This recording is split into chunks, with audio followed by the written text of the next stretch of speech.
안녕하세요. 저는 올해 42살이 된 남자이고 아기 없이 아내와 둘이서 살고 있어요.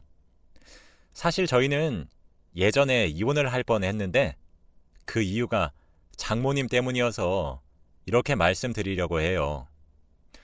조금 창피하지만 그래도 아무도 겪어보지 못했을 것 같아서 이렇게 글을 남깁니다.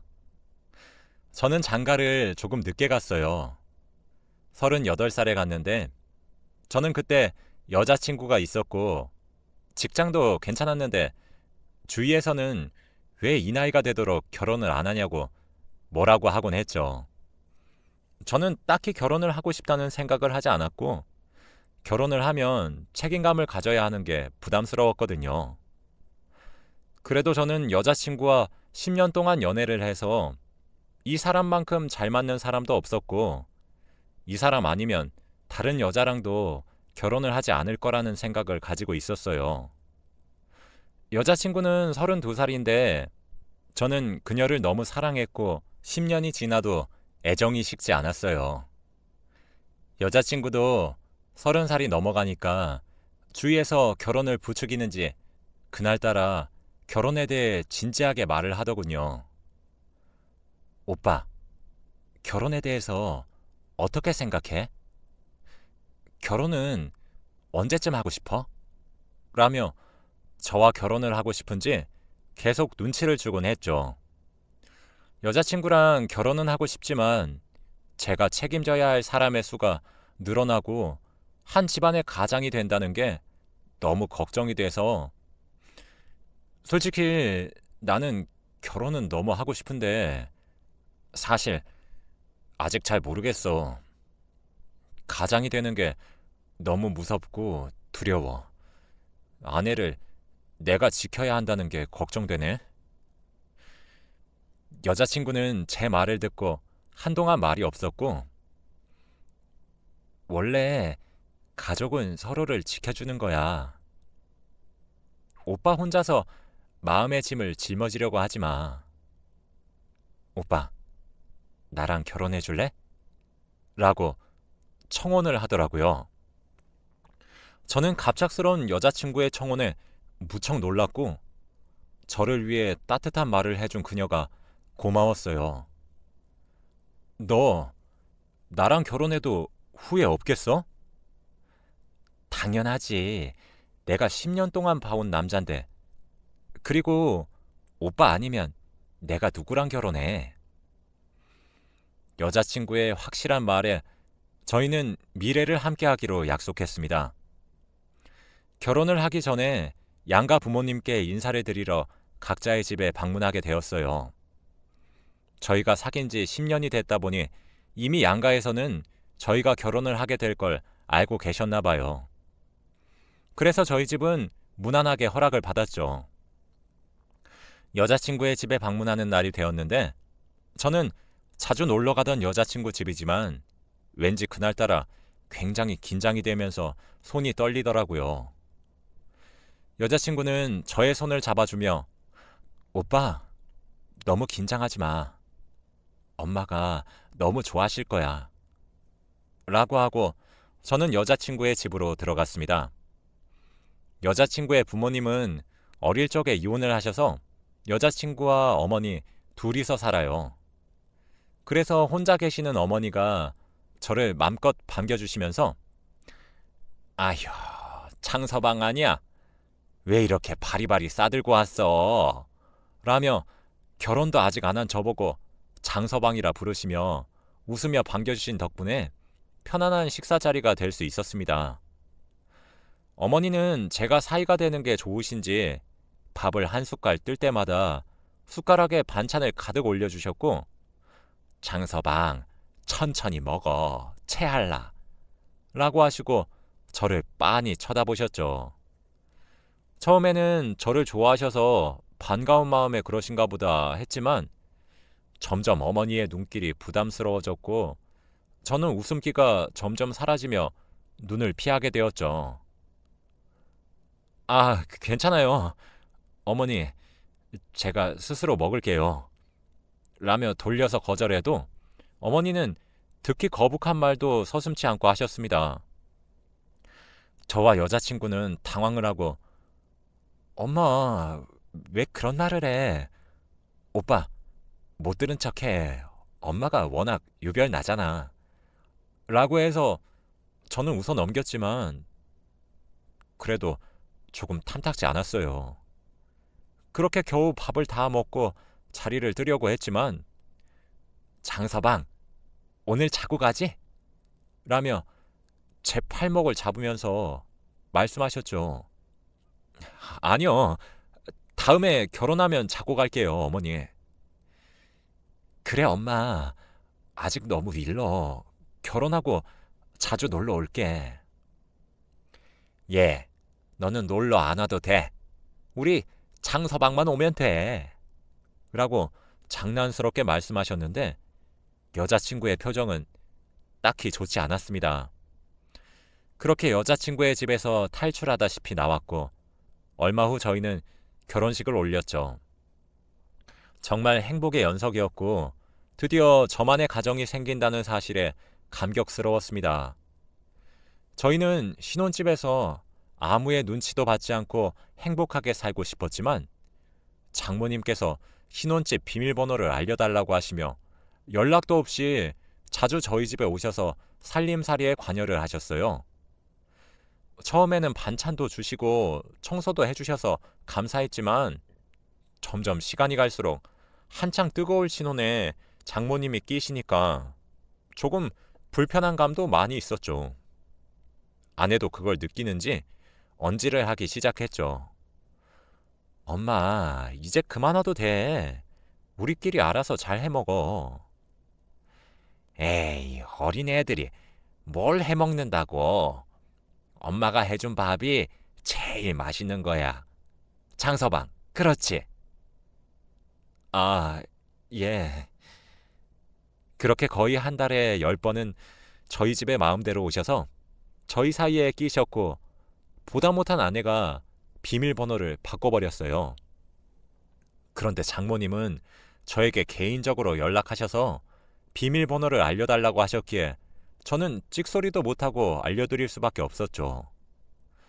아내는 제가 너무 미웠겠지만 그래도 장모님인데 별 수 있나요? 아무튼 그렇게 평소처럼 살았어요. 사실 제 직업은 기자이기 때문에 출장이 잦아요. 특보를 위해서라면 지방이나 가끔씩은 해외도 가고 그래서 아내와 떨어져 있을 시간이 너무 많았죠. 아내는 그런 저를 10년 넘게 봐온 사람이라 익숙해 있었습니다. 그래서 그런지 저희에게 아이는 없었어요. 그렇게 그날도 기사거리를 취재하기 위해서 강원도로 일주일 정도 출장을 가야 했고 아내는 아쉬워하며 조심히 잘 갔다 오라고 했죠. 저는 강원도의 한 호텔을 잡고 일주일을 묵게 되었습니다. 안 그래도 그때는 겨울이라 강원도는 너무 추웠고 저는 하루 종일 취재를 위해 몇 시간 동안 밖에서 추위에 떨며 대기를 했기 때문에 몸이 너무 힘들고 지친 상태였어요. 그렇게 지친 몸을 이끌고 호텔로 돌아왔는데 아내가 오늘 하루를 어떻게 보냈는지 궁금하더라고요. 연애할 때는 출장이 자주 있어서 익숙하지만 결혼을 하고 나서는 처음 있는 출장이라 혼자 있을 아내가 너무 외로울 것 같았거든요. 그래서 전화를 해봤는데 아내는 바쁜지 전화를 받지 않았죠. 그래서 혼자 씻고 자려고 침대에 누운 순간 장모님에게서 전화가 왔습니다. 장서방, 지금 어디야? 저 지금 강원도에 취재하러 출장 왔어요. 아, 그래? 나 지금 친구들이랑 강원도에 있는데 잘 됐다. 혹시 만날 수 있나? 중요하게 할 얘기도 있고. 아, 그래요? 그럼 어디서 뵐까요? 내가 자네 있는 곳으로 갈게. 주소 좀 문자로 보내주렴. 저는 너무 피곤하고 지친 상태였지만 장모님이 중요하게 할 얘기가 있다고 하셔서 어쩔 수 없다 생각했어요. 그래도 다행히 제가 있는 곳으로 와주신다고 하셨기에 저는 너무 감사했어요. 그렇게 30분 후 장모님께서 제가 묵은 호텔의 방으로 오셨는데 장모님의 손에는 와인이 있었습니다. 장모님, 이건 뭔가요? 뭐긴 뭐야. 와인이지. 이거 엄청 유명한 거야. 자네 오늘 추운데 열심히 일하지 않았나? 그래서 술 먹으면 몸이 따뜻해지니까 몸 좀 녹일 겸 들고 왔다네. 아, 그래도 저 내일 일해야 하는데. 에이, 와인 한 잔 가지고 뭘. 아, 장모님, 아까 중요하게 하실 얘기가 있으시다고. 아, 그거? 일단 앉아보게. 저희는 작은 탁자에 앉았고 장모님은 말씀을 하기 주저하시며 아무런 말도 하지 않으셨습니다. 장모님은 표정이 어두워지신 채 와인만 계속 따라주셨고 저는 도대체 얼마나 중요한 이야기길래 이렇게 아무 말도 안 하시는지 물어보고 싶었지만 그래도 저는 보채지 않고 따라주시는 술을 계속 먹었습니다. 점점 취기가 올라오니 장모님께서 그제서야 말씀하시더라고요. 장서방, 놀라지 말고 잘 듣게. 예, 장모님, 말씀하세요. 내가 말 안 하려고 했는데 사실 우리 딸 말이야. 요새 다른 남자가 생긴 것 같아. 네? 장난치지 마세요. 정말이네. 믿기 힘들겠지만 처음에는 우리 딸 보듬어 주려고 했는데 아무것도 모르는 장서방이 불쌍해서. 제가 전혀 안 믿으니 장모님은 휴대폰 속에 저장된 사진 한 장을 보여주셨어요. 저는 그때 술이 조금 취해서 눈이 잘 보이지 않았지만 대충 아내가 다른 남자와 함께 데이트하고 있는 사진인 것 같았죠. 저는 그 자리에서 울면서 장모님께 하소연을 했어요. 장모님, 어떻게 그럴 수가 있죠? 저희가 함께한 세월이 무려 10년인데. 제가 서럽게 울며 신세한탄을 하니 장모님은 저를 위로해 주시면서 그치, 우리 딸이 잘못했지. 내가 애를 잘못 낳았어. 미안해, 장서방. 저는 처음 겪어본 아내에 대한 배신감에 사로잡혔어요. 장모님께서 저를 위로해 주셔서 저도 모르게 펑펑 울었습니다. 그리고 어느샌가 저도 모르게 잠이 들었나 보더군요. 저는 아침에 깨질 듯한 머리를 부여잡고 일어났는데 옆에 한 여자가 있는 것을 보았고 그 여자의 정체가 장모님인 것을 안 순간 비명을 질렀습니다. 저는 당장 옷을 입으며 장모님을 깨워 이게 무슨 일이냐고 물었더니 장서방, 어제 기억 안 나? 라고 하시는 게 아니겠어요? 장모님, 제발 알아듣게 말하세요. 왜 제 침대에서 주무시고 계시냐고요? 장서방, 어제 기억 안 나? 진짜 기억 안 나나 보네. 나 가지고 놀았던 거야?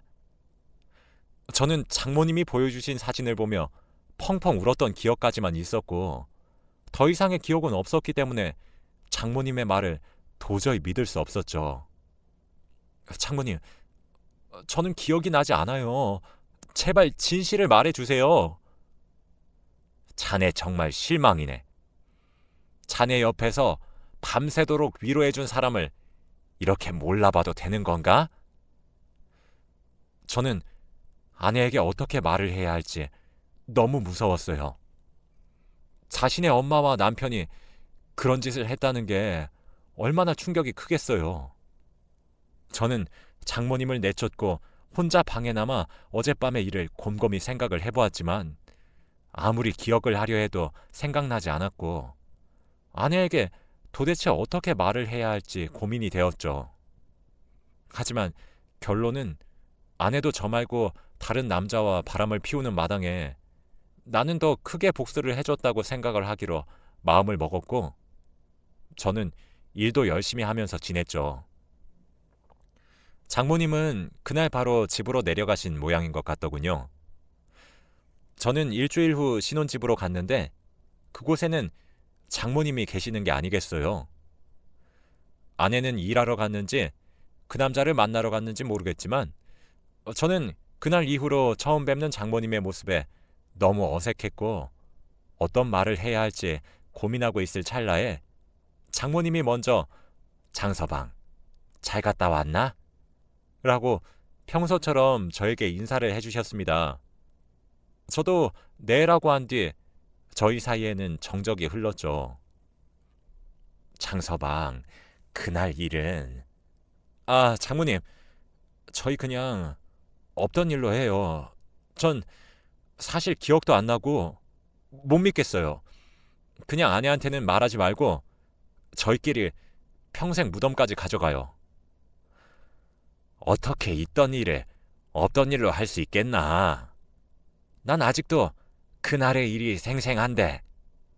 라며 저에게 사진 한 장을 보여주셨고 그 사진 속에는 저와 장모님의 다정한 모습이 담겨 있었습니다.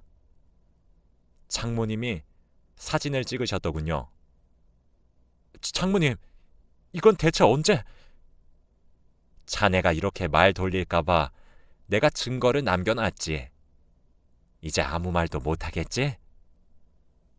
장모님, 저 정말 기억이 안 나요. 저 원래 취해도 필름이 끊기는 성격이 아닌데 제발 아내한테 모른 척 해주세요. 지금 내 딸도 다른 남자 만나러 나가는 마당에 장서방이라고 다른 여자 못 만날 이유가 있겠나? 마음 단단히 먹어, 장서방. 그래도 장모님이랑 이러는 건... 그때 비밀번호를 누르는 소리가 들렸고 아내가 현관문을 열고 집으로 들어왔습니다. 여보, 엄마랑 같이 있네. 언제 집에 왔어? 저는 아내를 보자마자 화가 치밀어 올랐어요. 너 어디서 뭐하고 왔어? 라고 아내에게 윽박을 지르니 나? 마트에서 장 보고 왔지. 안 보여? 아내는 마트를 진짜 다녀왔는지 손에는 장바구니를 들고 있었어요. 마트? 그 남자랑 갔다 왔냐? 그냥 아예 둘이 살림을 차리지 그래? 무슨 소리야? 여보, 갑자기 왜 그래? 그 남자라니? 너 바람 핀다며. 다 알고 있으니까 솔직히 말해. 증거도 있어. 내가 바람을 핀다고? 도대체 어디서 그런 소리를 들은 거야? 증거가 뭔데? 장모님, 그때 저한테 보여주신 사진 보여주세요. 뭐? 엄마가? 엄마, 대체 오빠한테 무슨 말을 했길래 오빠가 이래? 장모님은 당당히 자신의 휴대폰을 건네며 아내가 다른 남자와 있는 사진을 보여주셨고 아내는 당황하며 이게 뭐야? 오빠, 설마 믿는 거 아니지? 야, 이걸 내가 어떻게 안 믿냐? 뻔히 나와 있는데. 그냥 이제 솔직히 말해. 진짜 답답해. 오빠, 진짜 아니라고 나. 너 언제까지 그렇게 발뺌할래? 지금 여기에 증거가 다 있는데. 아내는 사진을 자세히 보더니 오빠, 이거 사진 합성한 건데? 야, 이제는 아예 핑계거리도 만들겠다 이거냐? 도대체 어디가... 저는 아내가 보고 있던 사진을 빼앗아 보니 그땐 제가 술에 취해서 제대로 보지 못했던 사진이었는데 지금 보니 정말 합성이더군요. 사진도 삐뚤하고 누가 봐도 다른 사진이랑 붙여놓은 티가 났어요. 저는 장모님을 쳐다봤어요. 장모님은 식은 땀을 잔뜩 흘리고 계셨습니다. 장모님, 이게 어떻게 된 일이에요? 입이 있다면 설명 좀 해보세요. 저는 도대체 이게 무슨 일인지 궁금했고 장모님의 어깨를 잡고 마구 흔들며 물어도 장모님은 아무 말 없으셨어요. 그런데 아내가 갑자기 소리를 지르며 깍이라고 한 뒤 장모님 휴대폰을 떨구는 게 아니겠어요? 왜 그래 갑자기? 오빠, 엄마 휴대폰에 장모님의 휴대폰에 저장되어 있던 영상은 충격적이었어요. 장모님은 저를 가지고 놀려고 시도했던 것이었어요. 하지만 자기 뜻대로 되지 않으셨는지 영상은 이내 중단되었습니다. 저는 영상이 끝나자마자 장모님에게 손이 올라갈 뻔했어요. 하지만 도저히 아내를 낳아주신 분이라 때릴 수는 없었기에 화를 겨우 눌러 담고 올렸던 손을 내렸죠. 그때 아내가 엄마, 이거 뭐야? 대체 이게 뭔데? 라며 따졌어요. 저는 당연히 장모님이 사과하실 줄 알았습니다. 하지만 장모님은 오히려 뻔뻔하게 말씀하셨죠. 야, 장서방, 내가 먼저 좋아했어. 내가 너보다 더 정성스럽게 대해주고 내가 더 애인 노릇 많이 했는데 왜 젊다고 네가 가져가? 라고 하시는 게 아니겠어요. 저는 너무 어처구니가 없었죠. 장서방도 나 좋아했잖아. 이렇게 나오면 나 서운해? 장서방 힘들 때 옆에서 달래준 게 누구야? 내 딸 아니고 나야. 장모님, 제정신이 아니시군요. 알고 보니 장모님은 아내가 바람 피운다고 거짓말을 한 뒤 저희를 이혼하게 만들 작정이었더군요. 저를 사위로 보지 않았고 이성으로 보며 의도적으로 접근한 것이었습니다. 지금 생각해보니 결혼 전부터 계속 저를 아껴주시고 자고 가라고 하거나 힘을 써야 한다는 말들도 다 이것 때문인 것을 알게 되었죠. 저는 도저히 말이 나오지 않았지만 아내는 상황 파악을 했는지 엄마, 당장 나가! 라며 등을 떠밀었고 휴대폰을 챙기시려는 장모님을 막아서며 절대 휴대폰을 주지 않고 결국 내쫓았습니다. 집안에는 저희 둘만 남게 되었죠. 저는 아내에게 여보, 미안해. 내가 잘못했어. 라고 빌었어요.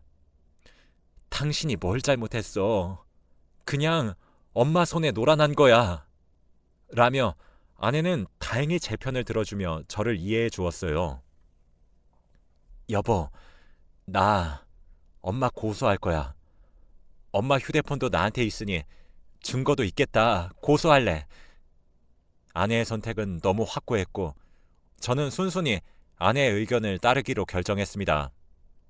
평생 엄마와 단둘이 살던 딸이 한순간에 이렇게 배신을 당했는데 상처가 얼마나 컸겠어요.